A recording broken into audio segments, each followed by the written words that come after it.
a world where people don't like the best things by the best boy, Yeah. one boy who's still the best will make another thing.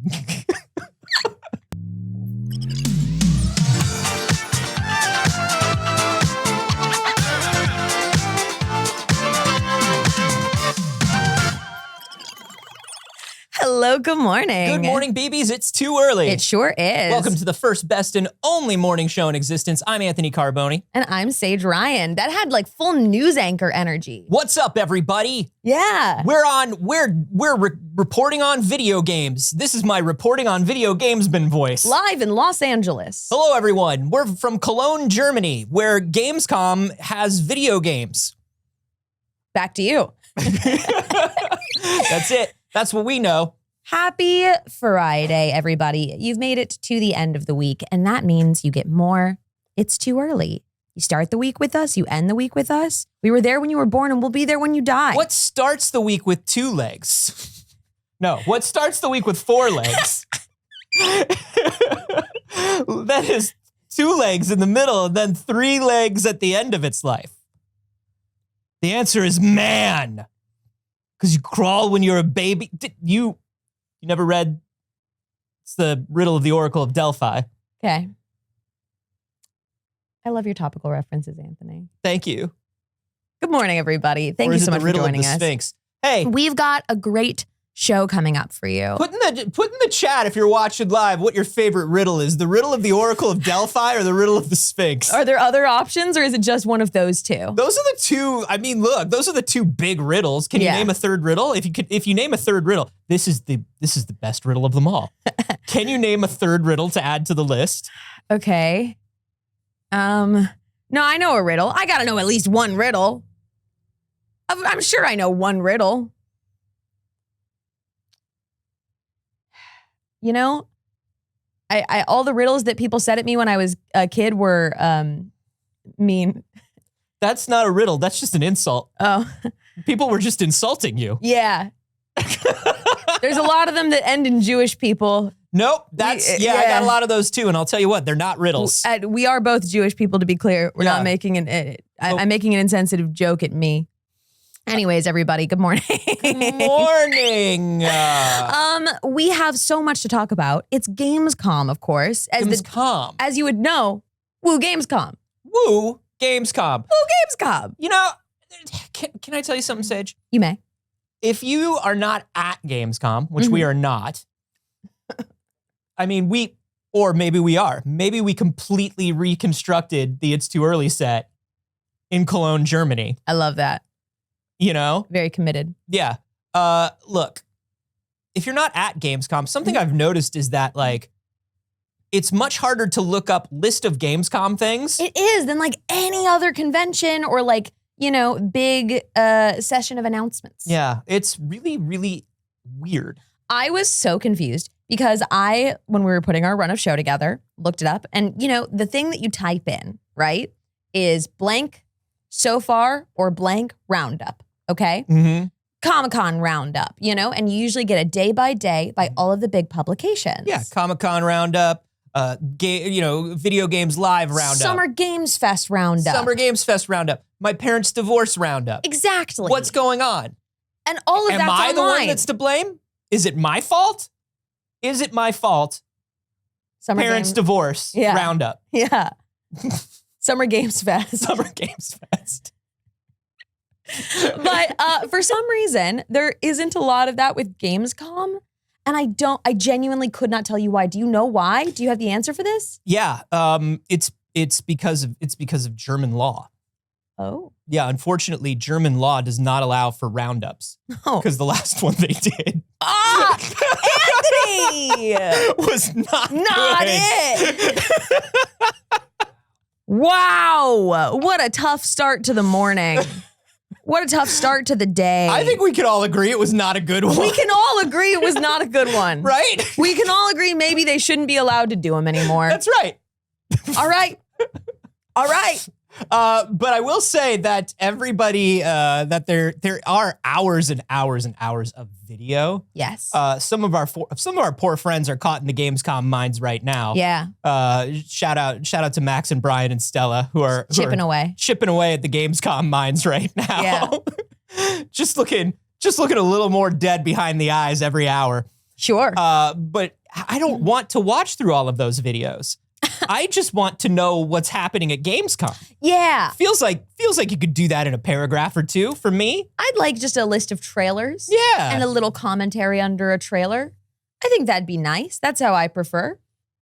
But I assume we'll get that towards the end of it. Yeah. But I was like literally looking last night and I was like, am I wrong? Has it not started yet?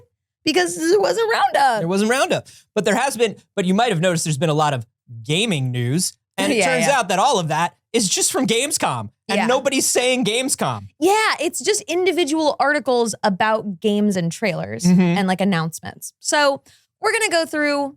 People are trying to kill Gamescom the same way we killed E3. People are like, I don't want to fly to Germany anymore. Yeah. I'm going to report on every game individually and pretend that Gamescom does not exist. So I don't have to get on a plane. Yeah. Bye. I'd really like it in like one article. One article. Meanwhile, like, we're making a 90-minute video about it. Damn right we are. Bing. We said we don't want to watch somebody's video about it. Video content on my internet?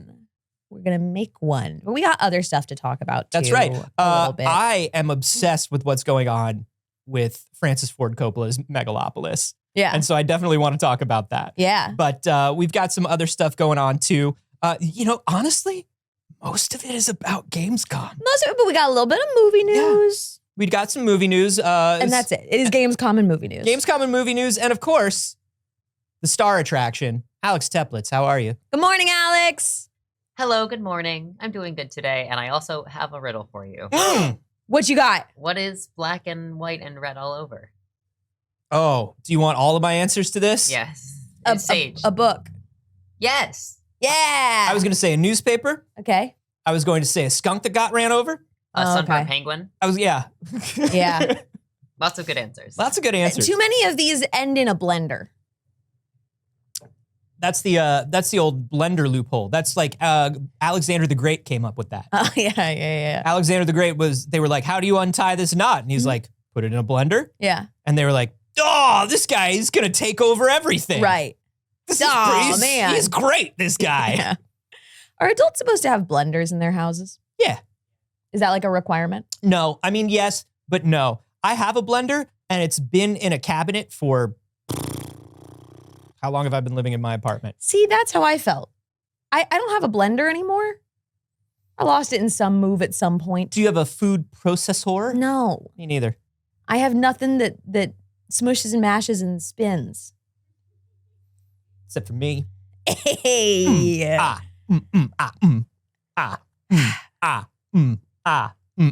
does. He does. He smushes and mashes and spins.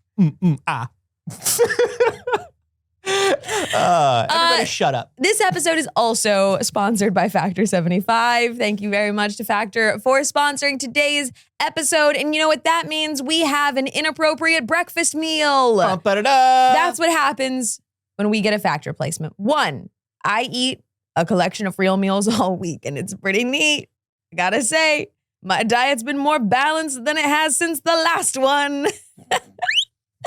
And B, I save the most ill-fitting one for us to try out on the show. So in a little bit, we're gonna take a break. We're gonna grab that, and we're gonna have a little bit of a snack time together. Do you want to cook a meal, but you don't know if you should own a blender?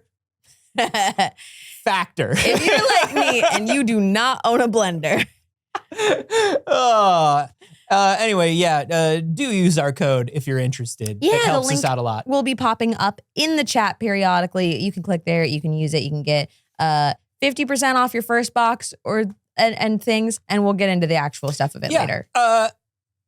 Can we? I mean, we're going to jump right into the Gamescom. Before we do it, do we want to get this movie news out of the way? Let's do it. Let's get this movie news out of the way. Let's start with the one you're so excited about, Anthony. Francis Ford Coppola. Start on a high. Living legend. just one of the great directors of Hollywood history.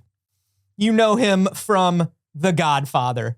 You know him from The Godfather 2. Yeah. You know him from The Godfather 3. All panned.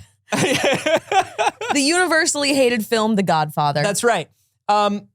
He is certainly one of the directors of all time. And Megalopolis is, look, the dude's 80 years old. He says this is his magnum opus. Yeah. This is the movie he's always wanted to make. All right. He's put $1 bazillion into it. Sure. A lot of it his own money.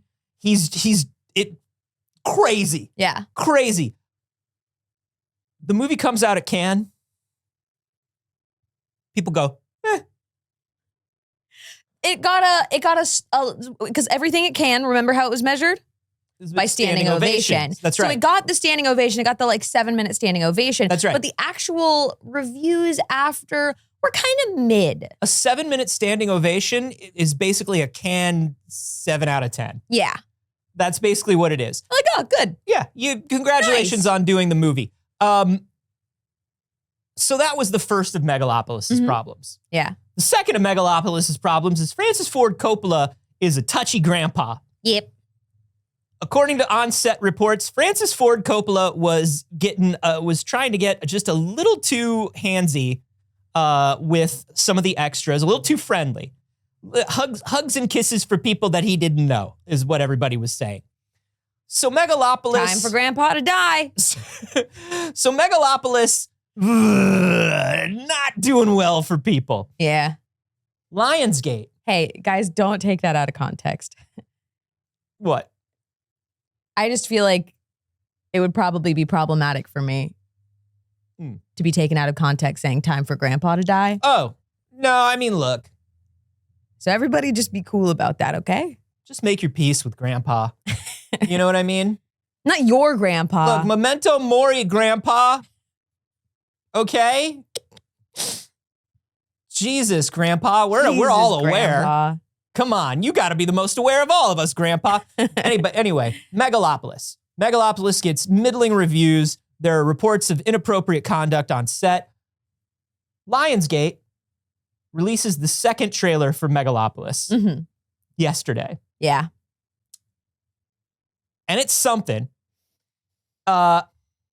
It's something, if you can find it, which you can. You just won't find it on any of the Megalopolis or Lionsgate socials. Yeah, well, that's because it had to be pulled for being full of lies. So let's take a look at this trailer. This trailer is bonkers.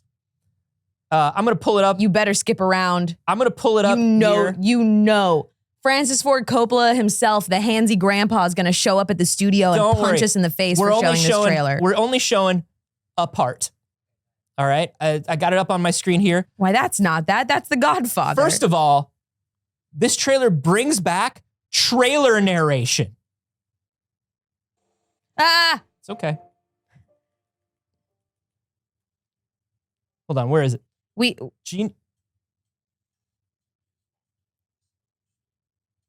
Genius is often misunderstood. And then it shows a bunch of bad reviews for good Francis Ford Coppola movies, right? It's saying people hated The Godfather. Called it a sloppy, self-indulgent movie. People hated Apocalypse Now. People hated Dracula at the time. And then it said, hey, maybe they're wrong about this one. I guess that's the takeaway. That's a wild... Let's go back to the main camera. That's a wild ad campaign. That's an absolutely unhinged ad campaign for a few reasons. One, sloppy and self-indulgent was actually what they were saying on set when he wouldn't put his tongue away. Yeah. It was just a little gross, and they said, Gramps, that's a little sloppy and self-indulgent. Please leave the extras alone. That's right. But also, these reviews weren't real. So a couple people noticed that their names were checked because not all of these people, I mean, these people are alive. There's a lot of them They're just movie reviewers. They're still working as movie critics, a lot of them. So I believe it was Owen Gleiberman from Entertainment Weekly who was quoted as calling Dracula a beautiful mess, who said, I never said that. What are you talking about? I literally never said that. What do you mean? So people looked this up and they were like, oh yeah, all of these quotes are wrong. Yeah. Including repetitive misquotes of the New Yorker's Pauline Kael, Yeah. one of the great film critics of all time, who's also no longer with us. Yeah. You put a lie about a dead person in So your film trailer you were while calling yourself a genius? Well, but also like, look at what these people thought. They hated it. To fabricate fake bad quotes. What? That's the strat. The strat is not, look at, normally the strat is like, you get like half a sentence and then an ellipsis and then another half a sentence, and it's taken from the beginning and the end of the review. Yeah. Where the guy's like, I had a good morning this morning until I saw this movie. Yeah. And then it said, you will have a terrible time watching this film. Right. And it goes, I had a good morning watching this film. Right. And they go, they loved it. They loved it. This one is just saying, this guy said he wanted to give me a swirly. This guy said he was gonna do that thing where he licks his finger and then sticks it in my ear for making The Godfather. Roger Egbert said that he would slap my mother. Roger Egbert, who you can wobble, but he will not fall down. Yeah. Ebert. Ebert. Whatever. Roger Egbert. Move on. Okay, Pick a new joke. I'm moving on. I just like picturing the little Eggman. He's Sonic the Hedgehog's arch nemesis. All of these people that actually do exist and actually, like, here, at least make up names, bro. So like, if you're going to make up the reviews, why not make up the names? Well, here's, a lot of people have been talking about this, and here's the theory that I've heard that I actually thought about this, and a lot of people were saying it too, which makes me feel like maybe I'm not crazy. Mm-hmm. You know how I hate to overstretch and go straight to, AI? A lot of people have been, yeah.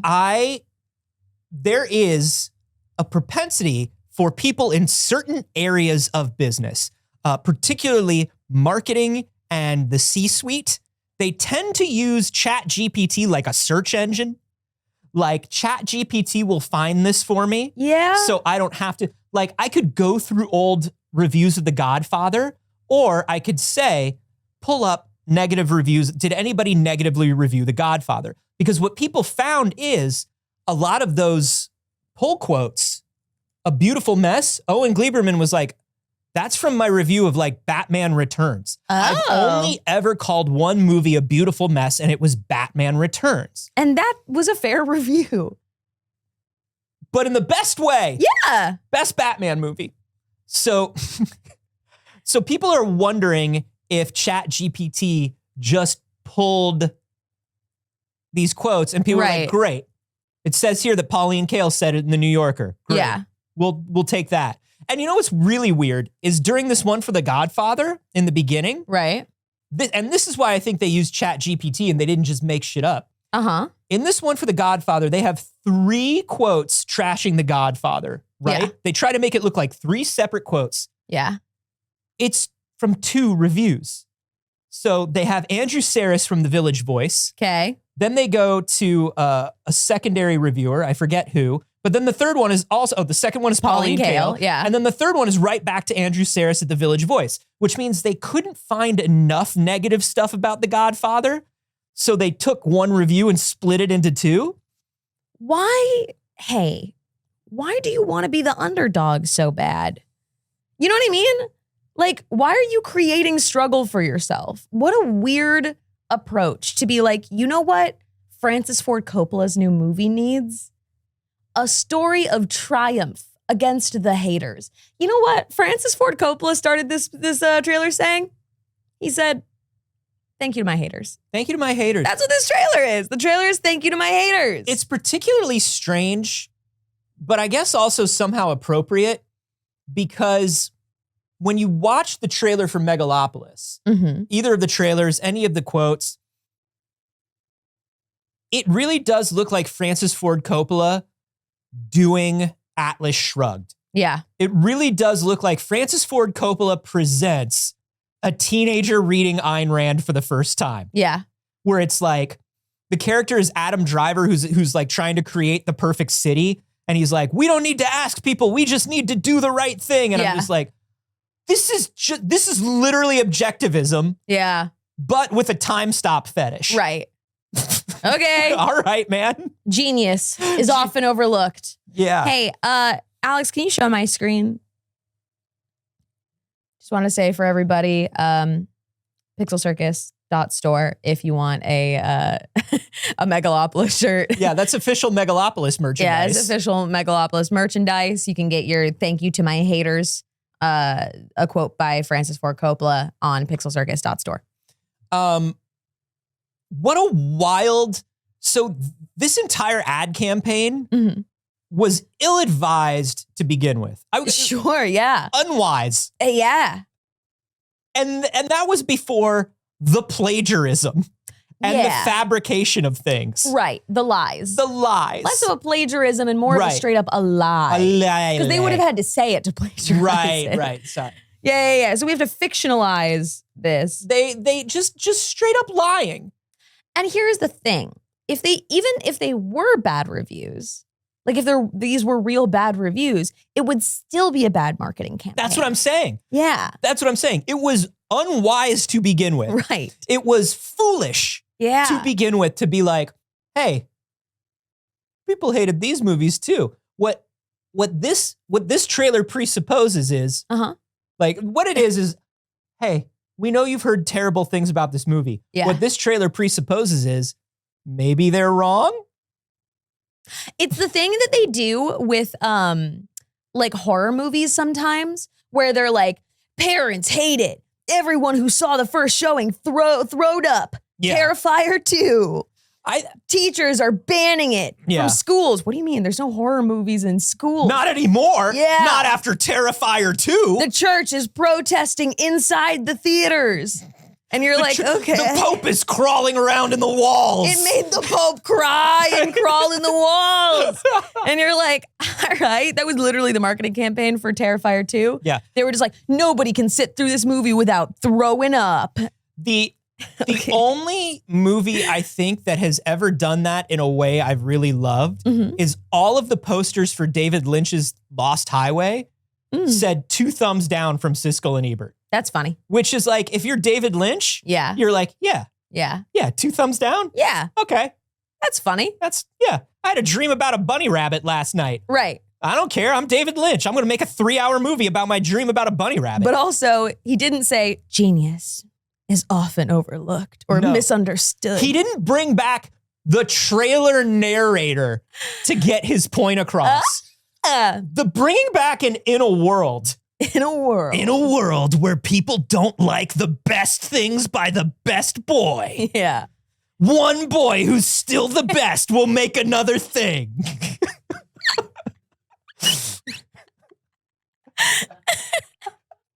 And it was Lawrence Fishburne. That dude ain't cheap. Yeah. It ain't cheap to get Larry Fishburne to roll up to do your VO. That's a little money. Oh, man. You want Morpheus to use the Morpheus voice to say you're a good boy? I've emailed his people. That's expensive. And hey, and Larry Fishburne, my offer still stands. $57 is not nothing. You just call me up. You say I'm the best boy in the Morpheus voice. That's time. That's it.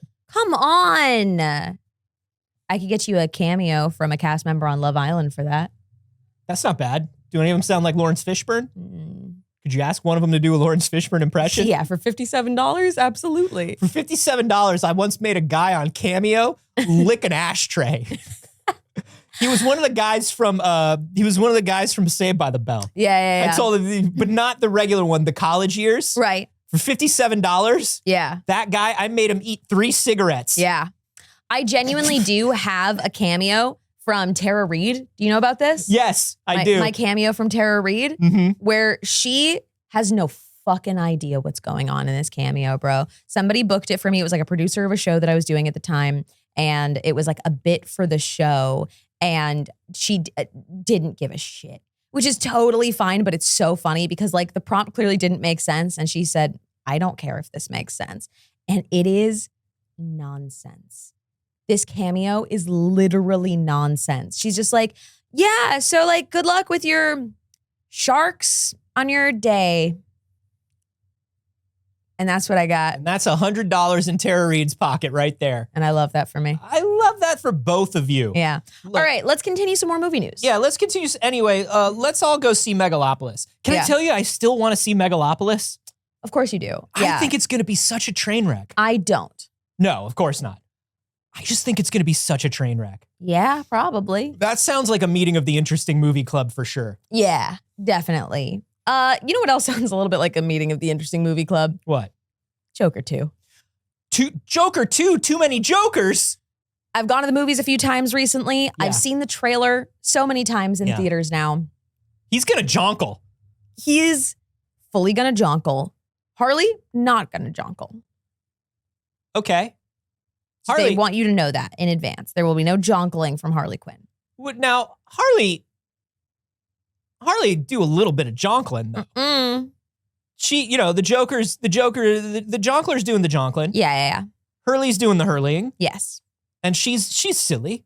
No, absolutely not. Are you kidding? No, she's silly. Not in the Jonkler 2. Not in Jonkler 2? Too many Jonklers? No, not in the thing that they are, for some reason, also desperately trying to hide the fact that it's a musical. Why? They told us it's a musical, but none of the trailers will show us the musical. The thing is, you can't set up for a musical and not show me musical. I think they are. I want this playing back to back with Wicked. The Jonkler bros are scared of musicals. They're so scared. Then why did you make a musical? The Jonkler bros are scared of musicals. If you didn't, if you know that the audience wasn't going to like a musical, why'd you make it a musical? Here's the thing. I think it's hilarious that it's a musical, but I am not the audience for Joker 2 anyways. Yeah, but that's the thing, is they're trying to pull you in because you're the sort of person where you hear it's a musical and that makes you intrigued. Absolutely. So they put it out into the ether in a way that will reach you. I need you to prove it. The main jonklers, the people who do be jonkling, prove it. They want to hide it from those people. Prove it. No proving it. I want to see A Star Is Born. You can. You can already. They remake that movie every 20 years. You can see 5 versions of A Star Is Born. I'm only interested in Lady Gaga films. Only the Gaga. Only interested in the Gaga. She only watches the Gaga. Listen. So basically, what are they saying here? They're saying that Harley is not going to act like Harley in the Jonkler. Well, Todd Phillips says Lady Gaga's Harley Quinn is not similar to past interpretations. Quote, the high voice, that accent, the gum chewing, and all of that sort of sassy stuff that's in the comics. We stripped that away. Oh, her personality. He said, don't you worry. Harley Quinn isn't going to be Harley Quinning about in this movie. She's not going to get all Harley Quinn in this movie. Ick. Who likes that? Ugh, Who wants Harley Quinn to act like Harley Quinn? Why would we want to use a character in a film? Don't worry, folks. She will not be any of the fun parts of this character. I want you all to remember that this is the Hangover 3's Todd Phillips. Yes. Saying that silliness is not allowed in his movie. Yeah. Okay, man. Okay. All right. That's the thing, though, is people that make the silliest, most ridiculous, completely unable to be taken seriously film, when they get their serious one, they're like, you do not laugh, guys. It's not funny. No, I used to be a little clown. No, don't laugh. It's not funny. I'm serious, guys. I used to be a little clown, but now not. I'm a serious man. Making a clown movie. This is not... Making a movie about 2 clowns. But these clowns, they're not regular clowns. They're not funny. They're serious. They're clowns. They were clowns, but now they want to be taken serious. Yeah. It's a movie based on my sadness, and you need to take it for real. I relate to people that were clowns that want to be taken seriously and don't have any personality. Okay? I just think that's such a funny quote because it felt like he's trying to reassure us.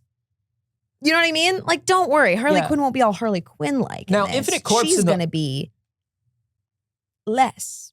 Infinite Corpse in the live studio audience is saying, guessing she's not a gymnast or a doctor either. Now, the trailers have made it look like she is not a doctor. No, she is a patient. She is a patient in the same hospital where the Jonkler is a patient. Can I be honest? That's the only thing that pissed me off. Dude, That actually like genuinely upsets me. you can I hate it, but it does. you can do, look, if you say she doesn't have the accent, okay, yeah. okay, well, Lady Gaga has kind of a New York accent anyway, That's so fine. She that's doesn't, fine. You can decartoonify her. Yeah, you can say she's not gonna like do backflips into a room and go, oh boy, puddin'. That's fine. But goddamn, you better call her doctor. What do you She mean? That's was- Harleen Quinzel. She was a doctor. And like that is fundamental to the character. She's a doctor that is supposed to help the jonkler and then finds out maybe this jonkler Uh-huh. is actually the smart. And now Yeah. I will jonkler Well, because gets he deeply manipulated Yeah. into believing he's something that he isn't, and then like a tortured. smart jonkler. You know. And then she jonkles. Well, depending on which iteration we're going in, there's like a vat of stuff she's pushed into that like affects her and like rewrites her DNA essentially. In the Caped Crusader, she's just the therapist who decides she's gonna do this shit. she's gonna let a little loose. She's gonna have a little fun on her own terms. Yeah. But she's still a therapist. Yeah, not making her the therapist is I'm gonna be honest, it feels disrespectful. It's extremely disrespectful. It feels disrespectful to the character. It feels like taking away anything about her that isn't Joker. Well, because you know what I mean? she's love interest. Right. For Special Boy. And that's it. Special Boy. I guess that's it. One special boy. One Special Boy, please. Right. And a lot of the scenes just look like some of the scenes from the Umbrella Academy. Yeah. You know what I mean? Yeah. Of like, oh, we've seen this, like a fellow psych patient, but they made like a really cool character that's like badass and capable until some weird stuff in this last season. Yeah, I don't know about this. I don't know about this jonkler, but I will see Megalopolis. Sure. Quasi asked, is Lady Gaga's Harley Quinn still going to be bi or gay eventually? I need you to know. When you watch that trailer, right in the middle, they actually stop the trailer. As soon as he sees her, he walks by her and she's in like a group therapy session, Mhm. okay? They actually, if you look closely, she grabs onto the side of the cameras and goes, this Harley is straight. Yeah. This Harley only likes men. Yeah. Men, I tell you. Yeah. And then she lets the camera go. And I didn't think that was necessary, Yeah. but like, it's kind of weird. And then she turns around Mhm. at the very end, goes, it looks like they're gonna walk out. It looks like they're gonna cut to the Joker. Yeah. And instead she runs right back up to the camera Uh-huh. and she's like, seriously, for the boys. Yeah. And then she turns around. Yeah. Okay. And she starts walking away. And the Joker goes, hey. And she like turns around and she goes. And then she walks away again. Yep. It's a Star is Born joke. Anyways. Yeah.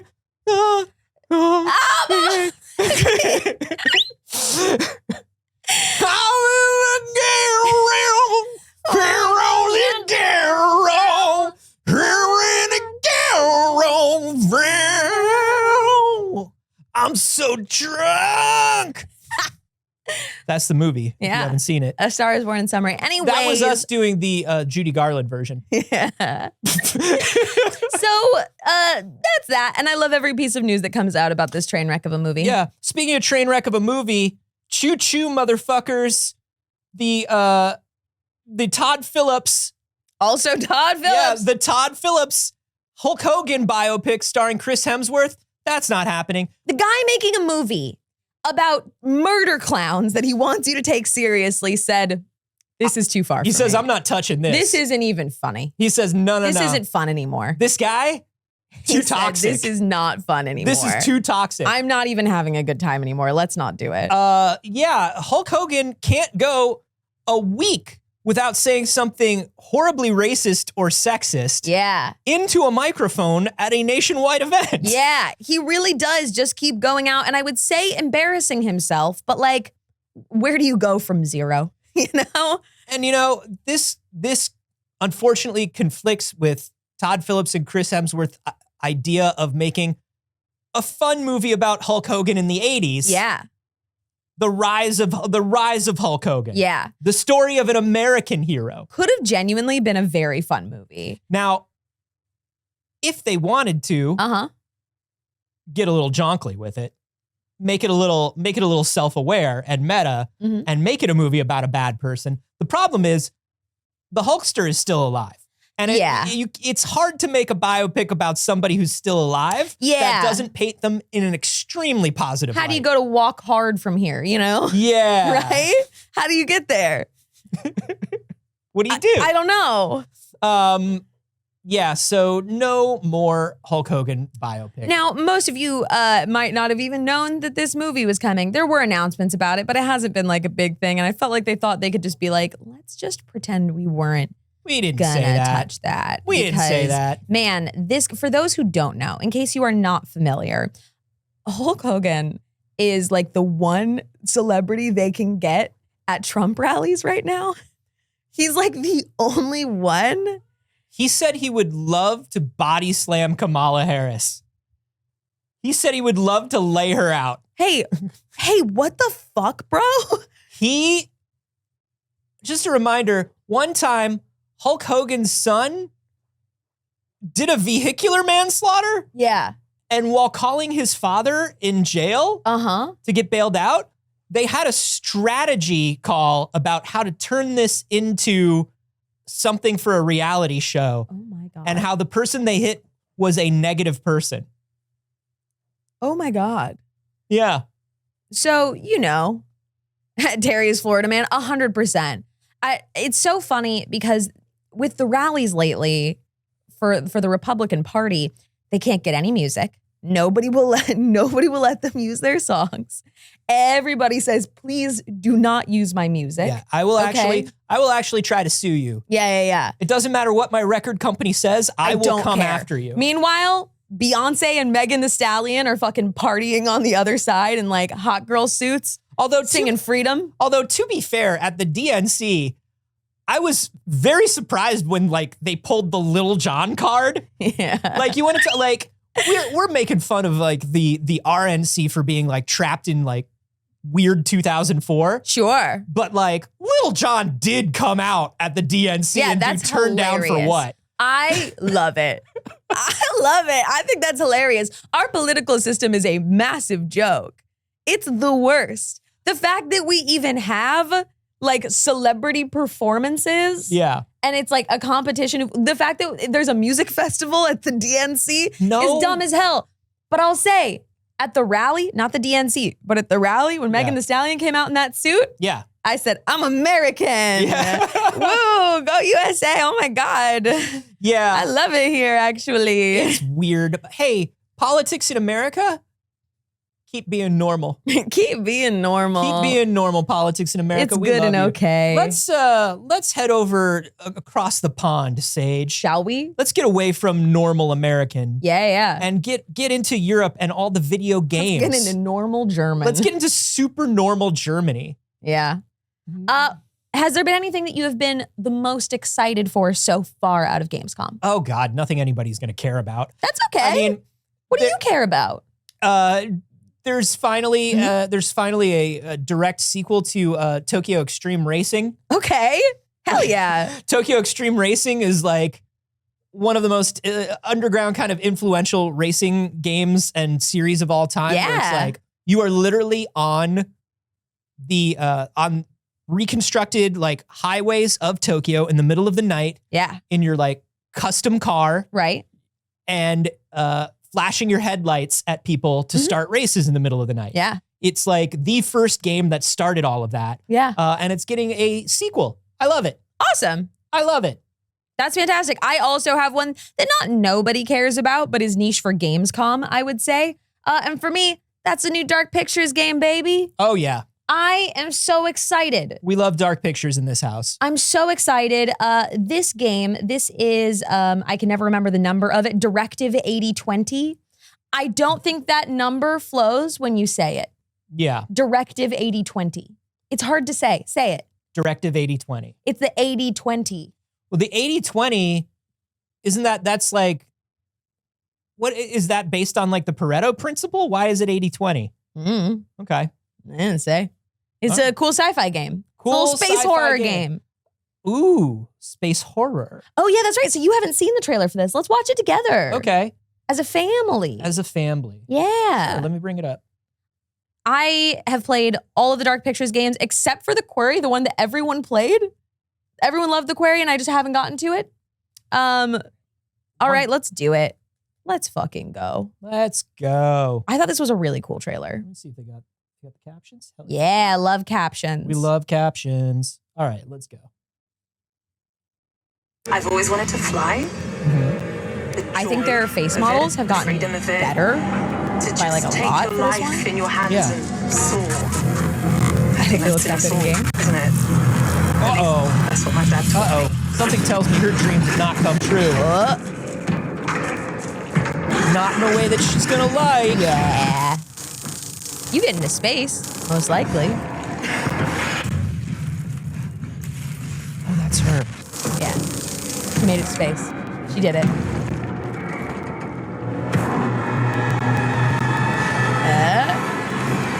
Who is it?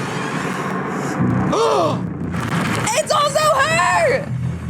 Oh, you got. I'm so into this. I think that was a stellar trailer. Woo! For a 1-minute teaser, knocked out of the park, in my opinion. That's really Good good. horror. That's I also really good. just saw Alien Romulus, so I am in on space horror right now. So hot right now. It's so hot right now. But also, I really liked Alien Romulus. I think it was really good. Yeah, I still think haven't seen it. It's not objectively good, but it's very fun. That's what everybody's telling me. So fun. This is Directive 8020 is coming in 2025. That's all we know. Yeah. That's all we know. I'm so in. But this looks really, really good. I'm excited for it. I like all the Dark Pictures stuff. Yeah. I love to play a horror film. I also love to play a horror movie. I think it really is my favorite genre of horror games. Mm-hmm. I think it is more fun for me. I've realized that I'm not as into the like action horror these days. Yeah. I like story horror. I like, ooh, I feel uncomfortable. Oh God. I mean, if we're talking about also horror, a bunch of people were playing Little Nightmares 3. Yeah. We don't have a trailer for it, right?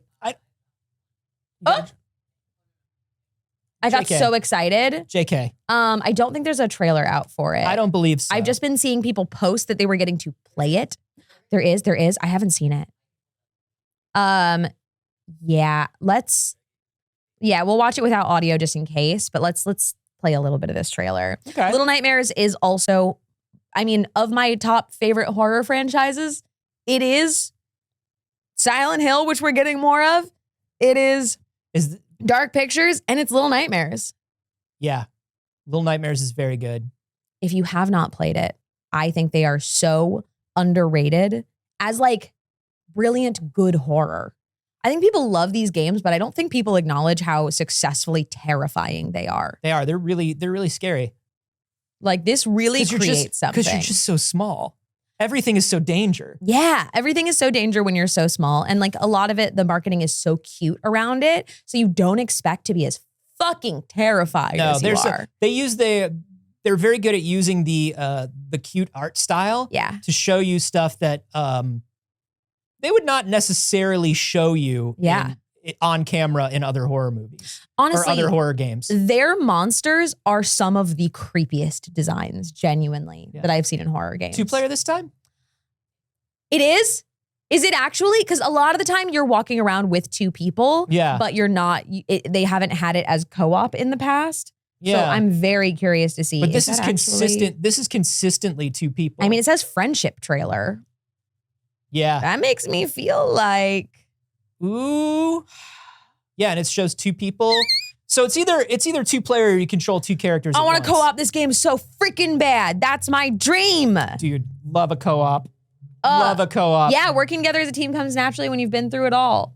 I don't know. They really do highlight you've been friends for so long. It's been so long, longer than either of you remember. You understand each other implicitly, instantly picking up on cues that other people wouldn't even catch. Working together as a team comes naturally. Cool.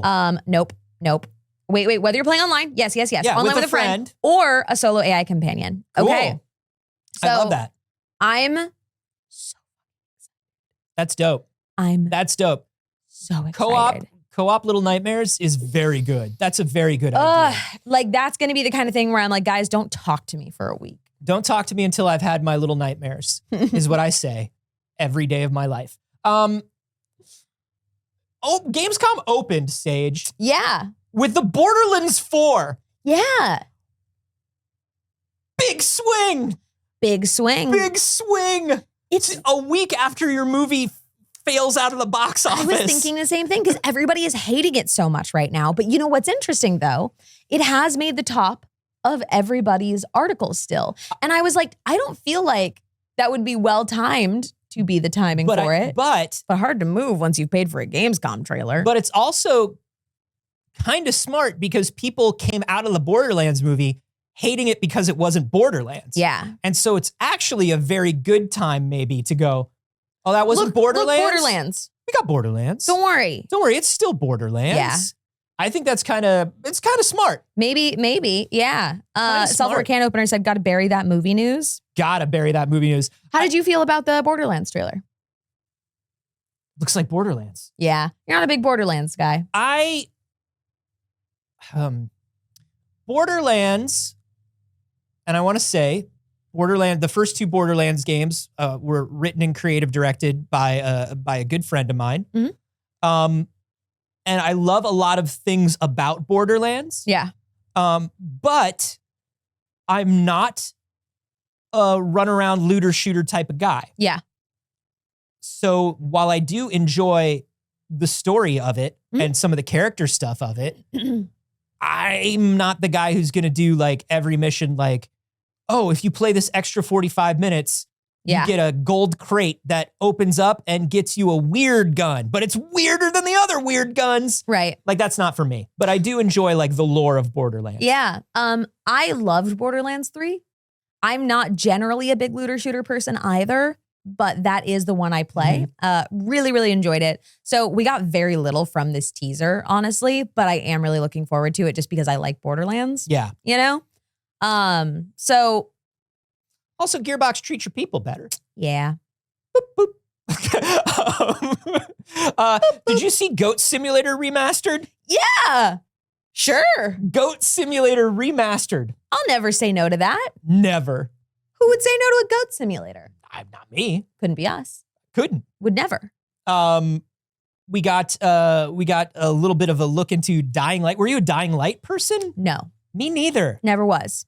Me neither. It just didn't happen for me. Were any of y'all Dying Light people? I know that Dying Light has some like real hardcore fans. Yes, absolutely. Like it did not perform as hugely yeah. as I think people expected. Mhm. Like it's never done as well as people expected, but it does have its fans. And so I think it's kind of interesting that they're doing another one. Yeah, absolutely. I think we finally got, I think this was the first reveal of the actual release date for Marvel Rivals. Yes. That's December 6th, just after my birthday. Ooh. A little treat for my birthday. Ooh, and they released it they announced it with the Cap and Bucky trailer. I know, and people were really, really feeling good about it. Dude, Rivals is pretty good. I want to play it. Rivals is pretty good. You're supposed to be getting me game code. I know. I'm going to get you game code. Get me game code. Want to play Marvel Rivals. I know. Please, bad people took Overwatch from me. It's just Overwatch. I know. And I'm not going to pretend that it's not. But this is Overwatch. Not made by Blizzard. Not made by Blizzard. With characters I already know and intrinsically understand. And like. So I'm like, I don't have to figure out what this guy plays like. Yeah. I have a feeling I already understand. Yeah, I'm excited. I want to play it real bad. Bucky's arm is ridiculous. That's so cool. Bucky's That's arm so cool. is basically like symbiote squid arm. So neat. Like the fact that they're, Marvel Rivals exists in its own universe. So Yeah. they just they take the characters and they amp them up. Yeah. It's so fun. It's I want to play so bad. fun.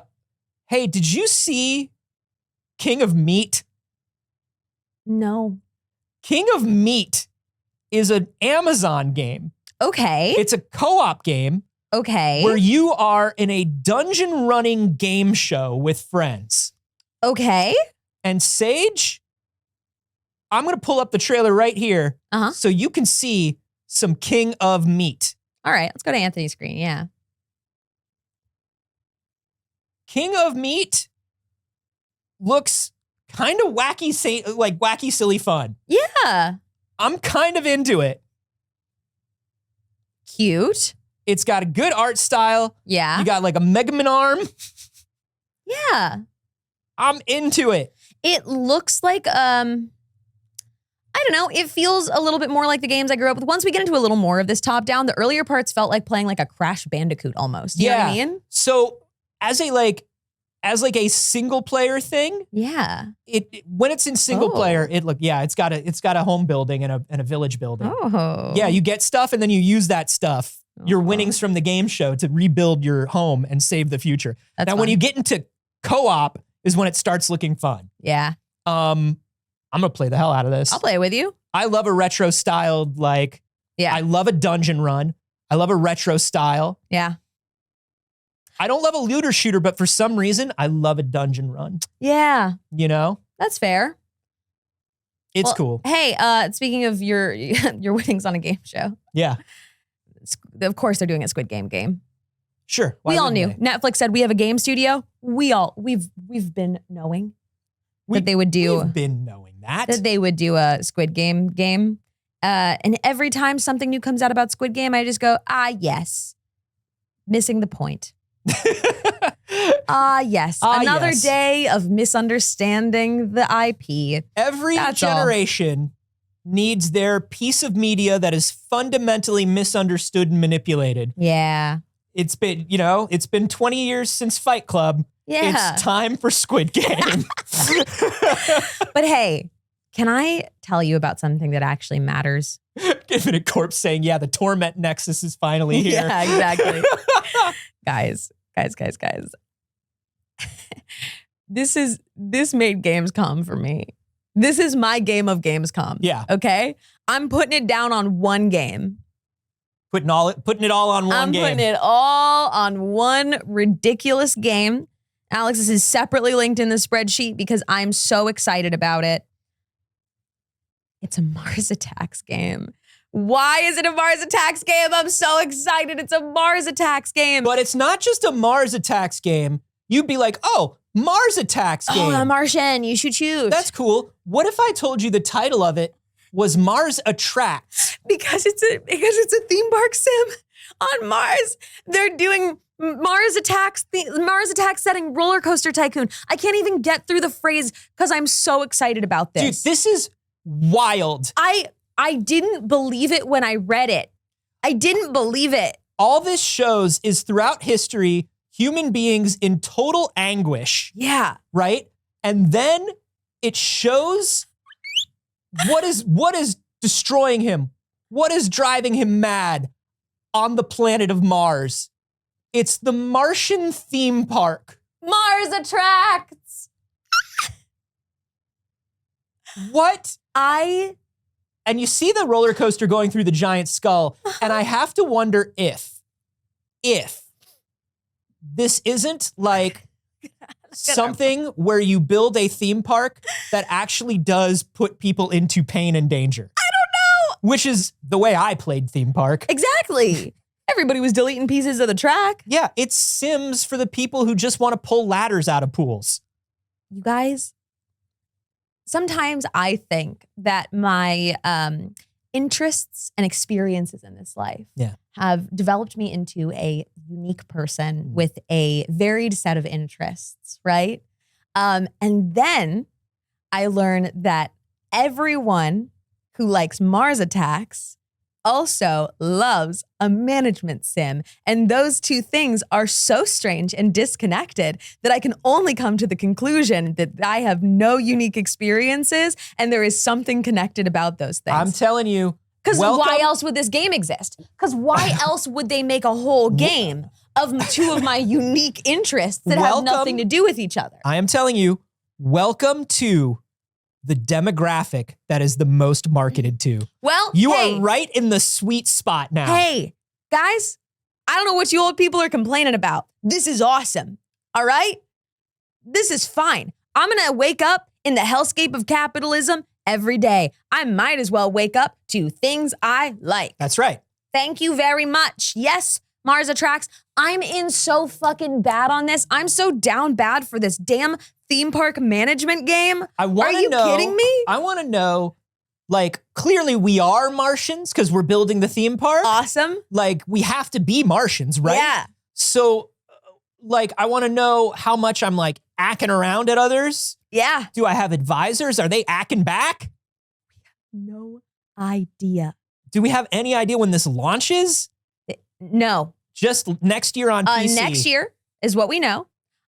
They say Mars Attracts, a theme park management sim, a la Roller Coaster Tycoon. According to the Steam page for Mars Attracts, you'll need to build plenty of rides and amenities and keep Martians happy or you'll be out of a job. Okay, so we are not torturing humans with our theme park I think that we are the tortured humans that have to build the theme park.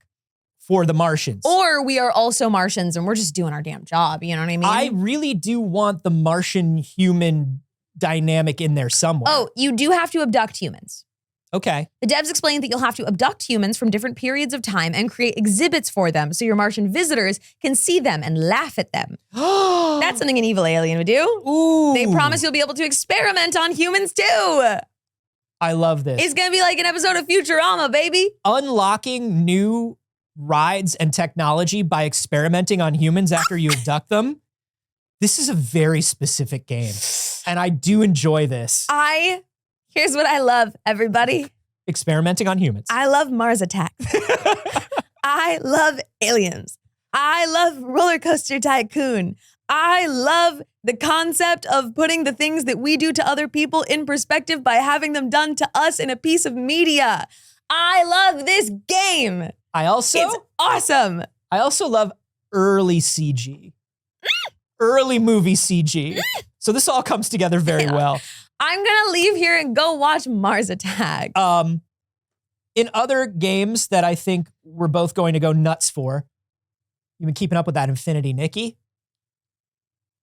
Infinity Nikki do look like a good one. Is it a does. Mars Attacks theme park simulator? No. Nothing could No. be. What else? How do you even Look, follow that? It's hard. Good It's hard. luck.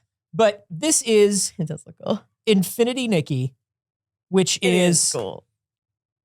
which is an open world, you know, you're building a village. Yeah. It's got a bit of that Breath of the Wild Genshin sort of flavor to it. Yeah. But it's entirely fashion based. So cute. So into it. We talked about this when it initially got like teased because there was also a bunch of like off-brand versions of this game in the past. Yes. There's been mobile games. But this and this one is like the real one. Yeah, It's no. not a weird gotcha game. No, this is Well, it might end up being pretty it's gotcha. gonna have but some gotcha. in It's it. not exclusively a gotcha game. No. But this game, look at all of these adorable friends. Yeah. I love your little kitten, I love these little cat ghosts. the cat I ghost, love these cat ghosts so weird much. chickens. Yeah. I do love weird chickens. They're giving Hey Hey from Moana. Exhausted little cat. Are you kidding me? Yeah.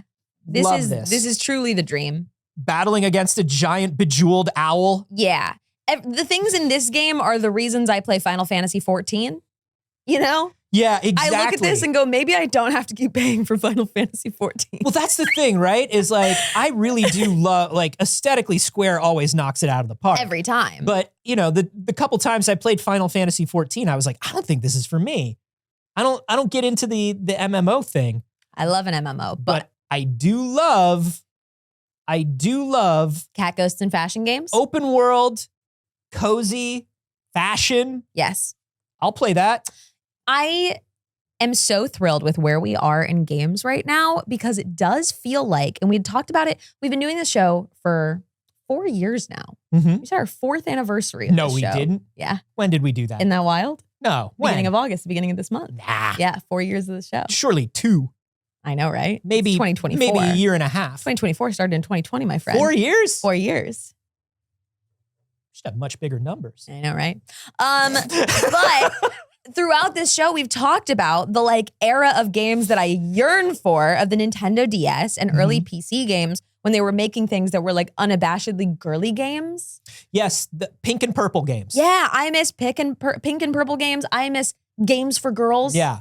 If you're not familiar, pink games are games that were specifically for girls and were marketed towards girls. Yeah. Purple games were games that were for everyone. Yeah. But were clearly still girl games. Fun and girly. Clearly were for everyone, leaned towards girls, so they didn't want to say that, so they marketed them as for everyone. Exactly. Cooking Mama. Purple game. Purple game. Barbie roller skates, pink game. Mm-hmm. You know? I love that when we started this show, we were not in a place where we were getting pink and purple games. No, not so much. I mean, indie stuff has always had it, but not like... We weren't getting pink and purple games at Gamescom. No. You know what I mean? No. We're getting pink and purple games at Gamescom, and these games have absolutely no gender, to be abundantly clear, and neither do I. So, but I'm also kind of just a pink and purple game. I'm not necessarily a ditto wearing ditto. Right, I'm not necessarily a girl. I'm just kind of a pink and purple human. You know? Yeah. That's all. Yeah, I do love the amount of things that get the spotlight. I do want to say, talking about Little Nightmares, your pals over at Tarsier Games announced their new thing. Now, Little Nightmares 3 is not being developed by the original studio that developed Little Nightmares. Which is nerve-wracking. Though it does look good. It looks great so far, but still nerve-wracking. Tarsier Studios is in the middle of developing Reanimal, which they just released the trailer at Gamescom. I don't know if you've seen this. I have not seen this one. Okay. I got the audio up on this, but we'll be ready. Yeah, do we want audio? I don't know. We'll find out. Okay, a little bit bold here.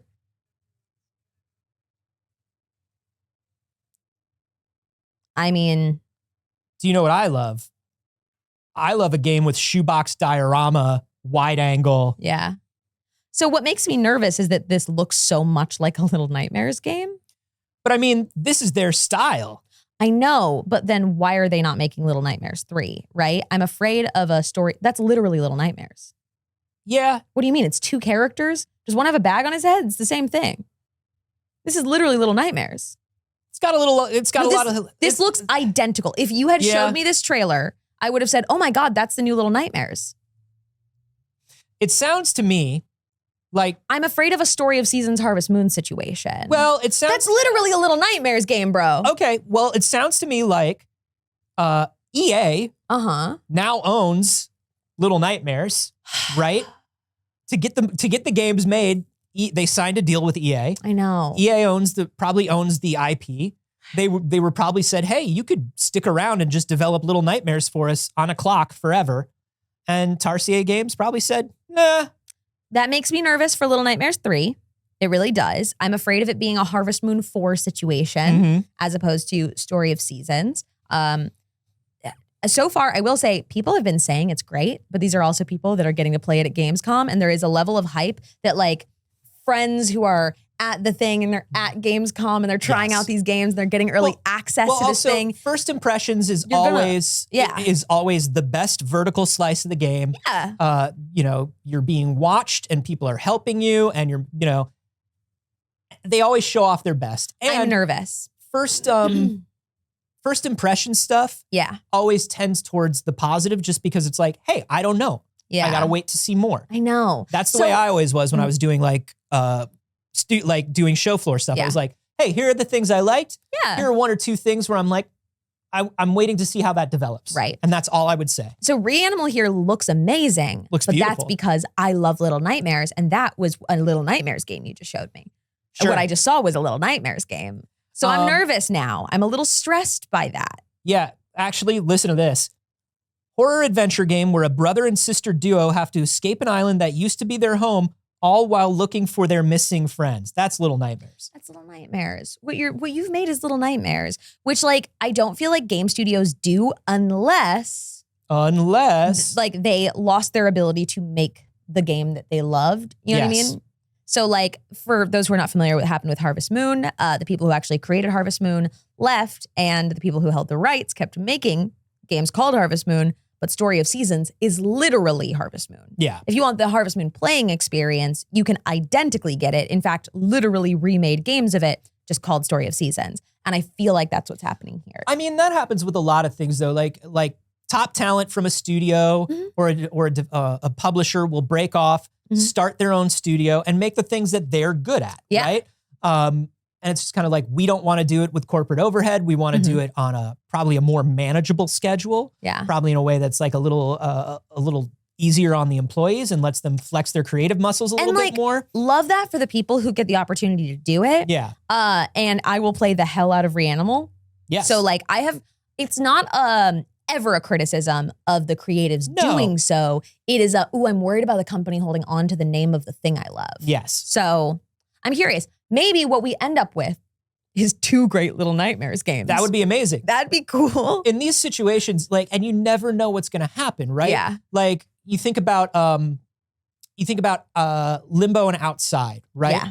And then the creative director of that studio left to make Somerville, right? Yeah. And then you play Somerville, and Somerville is awful. Yeah. Somerville is awful. And then you find out like, oh, that creative director left, right? Like it was not an amicable split. People did not like working for or with that person.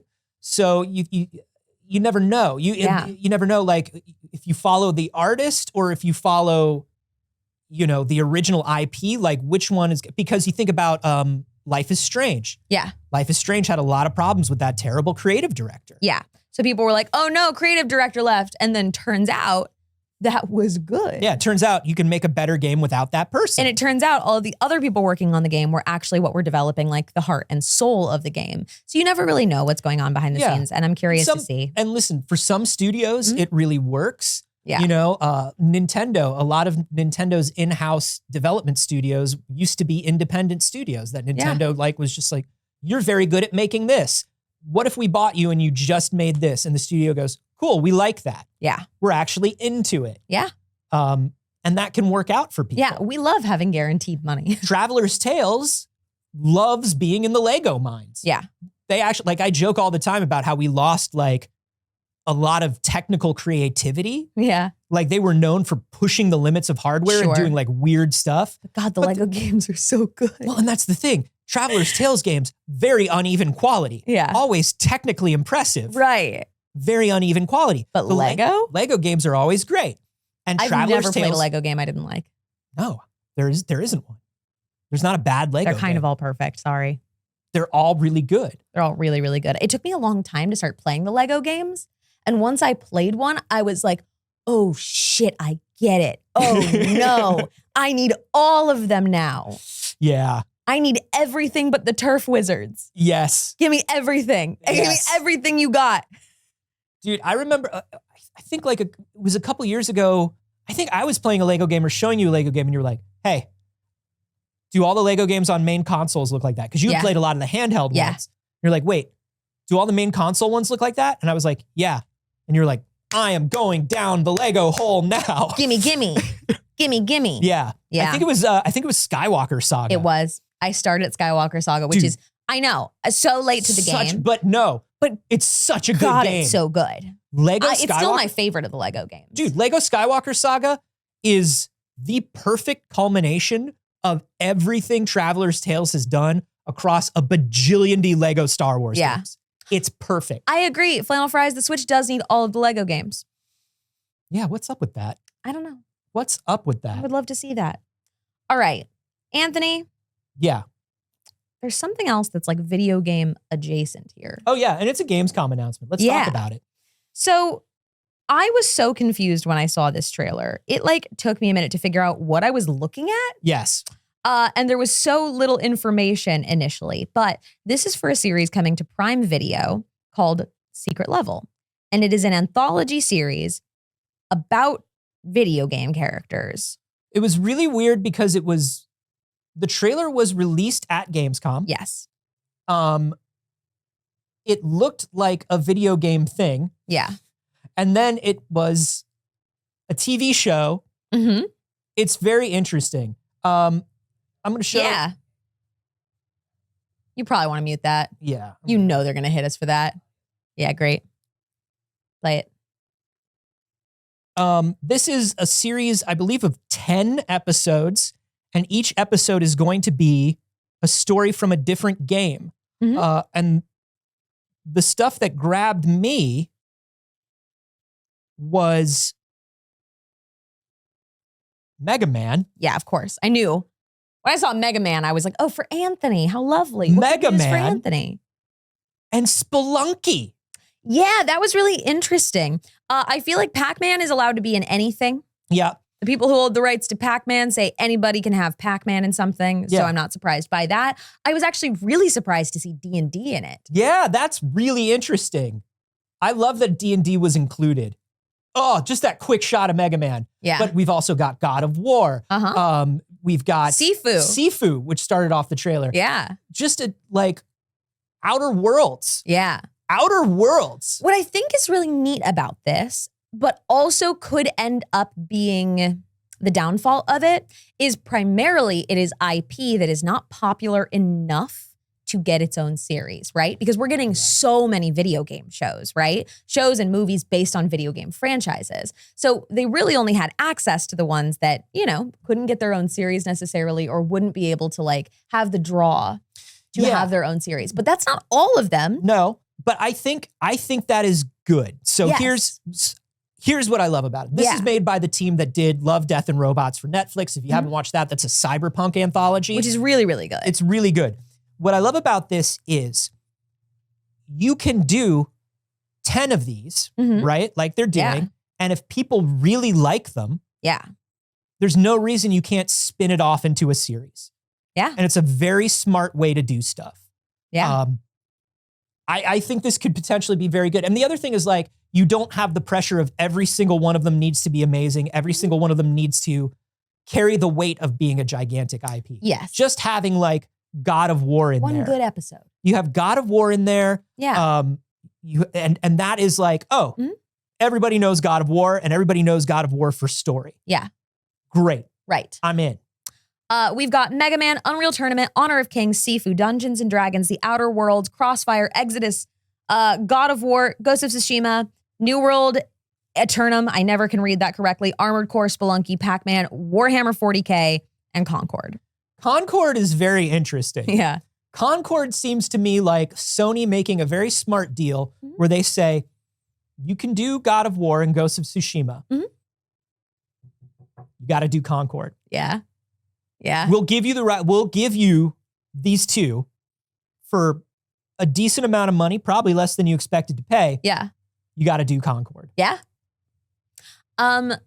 Low Dog in the live studio audience said, would Borderlands have been a better series than a movie? Now, I do think yes, but I think it also could have succeeded as a movie. I don't think a Borderlands movie was a bad idea. No. I think they made a bad Borderlands movie. Condensing condensing the story of the first Borderlands into 2 hours is very doable. Yes. And very fun. I think there is a level where I think it would have been better as a series because part of the fun of Borderlands is the day-to-day of living in that world a little bit, right? Like Yeah. Fallout. For anybody who's wondering if Borderlands would have made a good series, I suggest you play the first season of Tales from the Borderlands, which Yeah. was very good. Right? So I think if I were to choose as a Borderlands fan, I think a series would have been my preferred medium. Mm-hmm. Because I think it would have been more fun of little stories from within it. And I think that part of the appeal of it, in the same way that they did with Fallout, are the weird things that you encounter out in the world, You right? need the moments, in a Fallout movie, Mhm.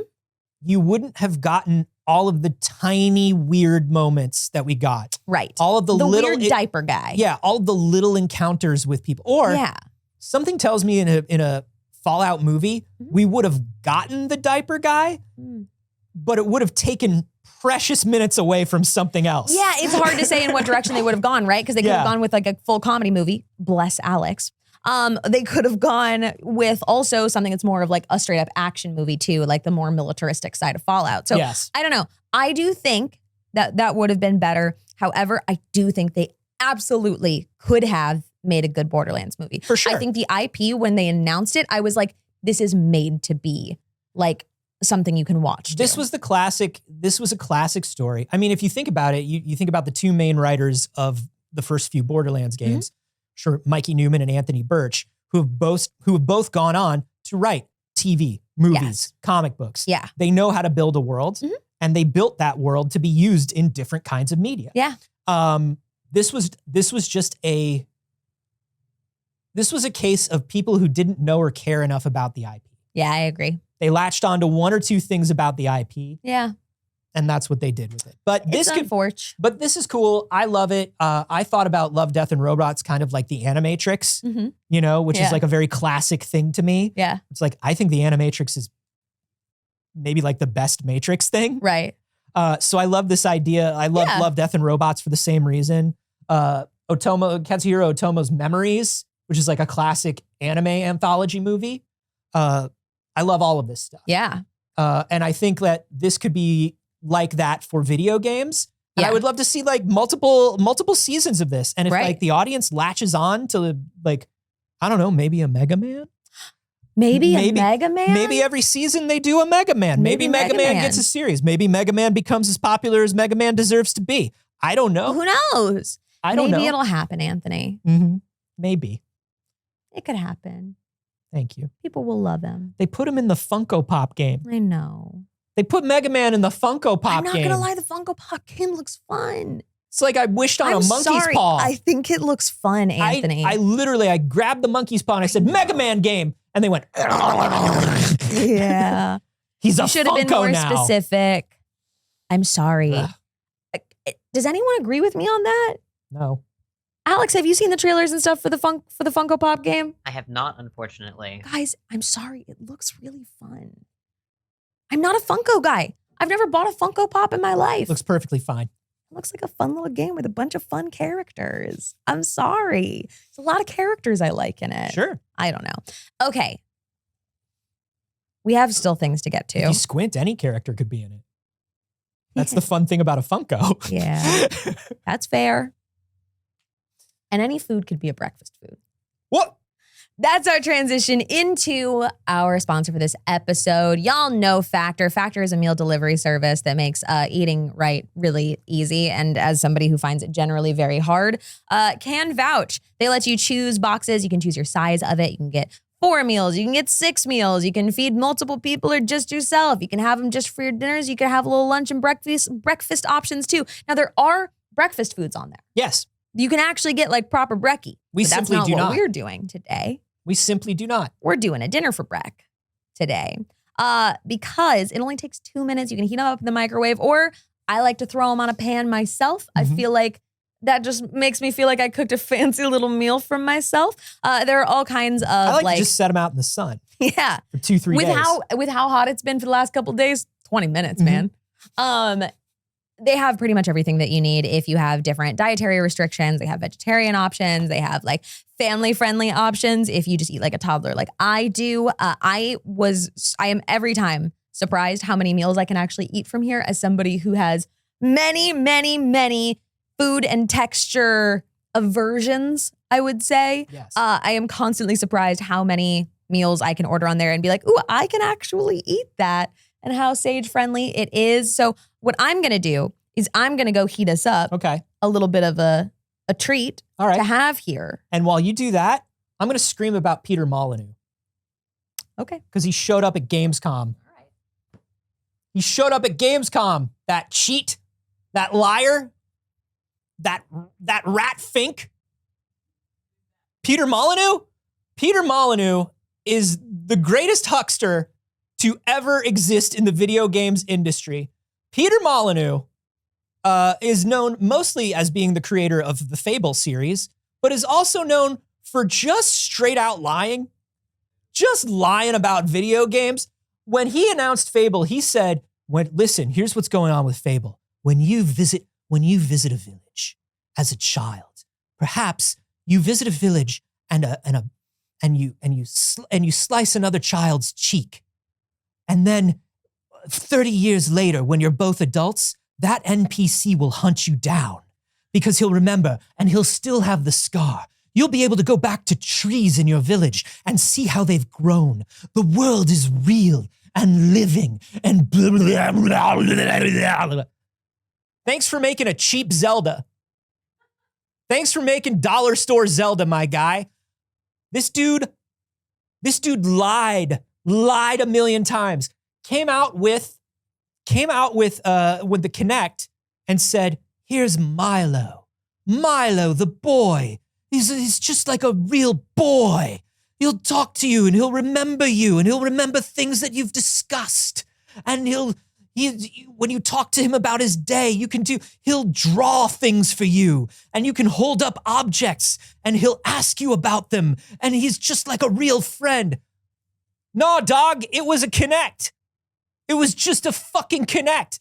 And here's what happens with Peter Molyneux. Peter Molyneux comes out, announces something revolutionary. It tanks. 5 years later, Peter Molyneux comes out and he goes, well, yeah, I lied about that. And he'll always say, somebody made me lie about that. Microsoft made me lie about that. I didn't want to. He came out with this weird mobile game where you like tap these cubes and you have to there's a giant cube that the whole world is tapping at. Like you're all mining the same cube. Oh, I know that one. And somewhere in the cube, there was like a magical prize and you could pay to get extra taps on the cube. The prize was garbage. It was bullshit. They wound up like not paying the guy out entirely. They were like, you're going to be able to help us design our next game. Never happened. Like all of this horrible shit. And then he came out and he was like, well, the investors made me lie. Somebody's always making Peter Molyneux lie, right? But with enough like time, he'll tell you the truth. There was a game that he made called like Terminal Velocity or something. It was a racing game for the PlayStation.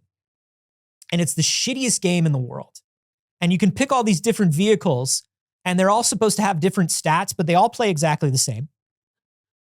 There are only 3 tracks. It's busted, it's broken. It was called like Terminal Velocity, the track fights back or something. And he was like, oh no, all of that game was bullshit. We made it in a weekend for a contractual obligation to Electronic Arts. Otherwise, they wouldn't let us make the game we really wanted to make. And it's like, this dude just lies. And they had him on stage. They had him on stage at Gamescom. Shut up about whatever you're talking about. No, I'm going to finish. They had him on stage to talk about his new game, which was called like Master of Albion. And it looks like more bullshit from Peter Molyneux. What's up? It's breakfast pasta time. All right. I have a meal for us. Here we go. This is some breakfast pasta. This is a little bit of breakfast ragu. Now, again, they have breakfast meals. That's it. But here it is. Have some of this broccoli. Yeah. You can have a little garlic broccoli for your 10 a.m. You know what I mean? Oh, don't spill it. It's a little breakfast. Ah. Oh, no. All right. That's so funny. Alonzo said, hey, I had the pork ragu this morning, was running late and had no time to cook. That's exactly what we're eating. We're right here with you. That's so funny. Genuinely, I love pasta. It's delicious. It's great. Something that I've said before, Mhm. and I say it every time we get Factor. I don't know what it is. Most of the time, microwave vegetables are soggy and bad. Yeah. I like Factor's microwave vegetables. I like their broccoli specifically a lot of the time. It's really good. And their pasta doesn't turn out mushy in the microwave either. I don't know how. I don't know how I don't either. know how. Whatever Factor's doing, they're doing it. Yeah. Well, they're great fresh meals right to your door. You can order a box. You can get our super cool discount. You can get 50% off of your first Factor box and then 20% off your next month of orders using our code and the link that is popping up in the description. It helps out the show when you do so. So if it's something you've been wanting to try out, do it with our code. Do it through us. Get yourself fed, okay? You got to take care of yourself, and it's not easy to do. I'll tell you that much. We know most of our audience doesn't exactly land in what we would describe as neurotypical. Nope. Which means it's difficult to feed yourself. Dagger is here. Dagger wants a little bit of pork ragu. He does. He wants it so bad. He also likes broccoli, but he's not allowed to have it. Yeah, that can't be good for him. No. Oh, but look at him. Baby. He loves Factor. Thank you, Factor. And thank you to everybody who has clicked and signed up. That's neat of you. As that number goes up, we get helped more and more by Factor. So thank you so much. Very cool, very neat. You guys. We got 2 back-to-back meal sponsorships. The fridge is gonna be stocked, besties. I just want to show some footage from this Peter Molyneux game. All right. Looks like trash. Okay. The trash. Can't have any dagger. The trash man is back. The trash man is back.